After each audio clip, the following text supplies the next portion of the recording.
शाबर मंत्र क्या है? शाबर मंत्र के जनक वैसे तो गुरु गोरक्षनाथ को माना जाता है, जो कि अपने गुरु मत्स्येंद्र नाथ से भी ज़्यादा, मच्छेंद्र नाथ जिनको बोला जाता है, उनसे भी ज़्यादा ताकतवर थे। तो गुरु गोरक्षनाथ जो थे, उनका जन्म ऐसे हुआ था कि गुरु मच्छेंद्र नाथ जो थे, वे एक गाँव में भ्रमण कर रहे थे।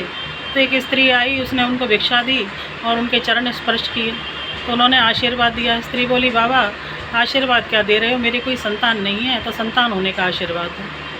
तो मच्छेंद्र नाथ ने कमंडल में से एक चुटकी भस्म निकाल के दी कि इसे खा लेना।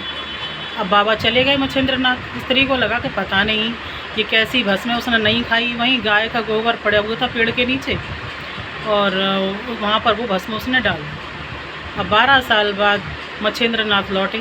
बोले, बालिका तेरा बेटा कहाँ है? तो वो औरत बोली, बालक कहाँ से होगा, मेरे तो कोई संतान नहीं है। उन्होंने कहा, ऐसा हो नहीं सकता, मेरी विभूति जो है व्यर्थ नहीं जा सकती, कहाँ है वो? तो उन्होंने कहा, मैंने यहाँ गाय के गोबर जो पड़ा था उस पर डाल दिया, उस वृक्ष के नीचे, जो आज भी ऐसा ही पड़ा हुआ है सालों से, और किसी ने उसको उठाया भी नहीं है। तो मच्छेंद्र नाथ गए, उन्होंने वहाँ जा कर के आवाज़ लगाई कि गौरक्ष गौरक्ष, क्योंकि गाय के गोबर से पैदा हुए थे, गौ से, गोबर से, तो इसलिए उनका नाम गौरक्ष रखा गया। गौरक्ष गौरक्ष। 12 साल का जो बच्चा था, वो कमंडल आदि लेकर के, दंड लेकर के उनके सामने प्रस्तुत हो गए, प्रकट हो गए। मच्छेंद्र नाथ उनको अपने साथ ले गए।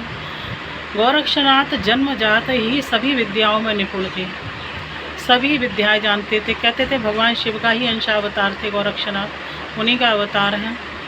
तो वो सभी विद्याओं में निपुण थे।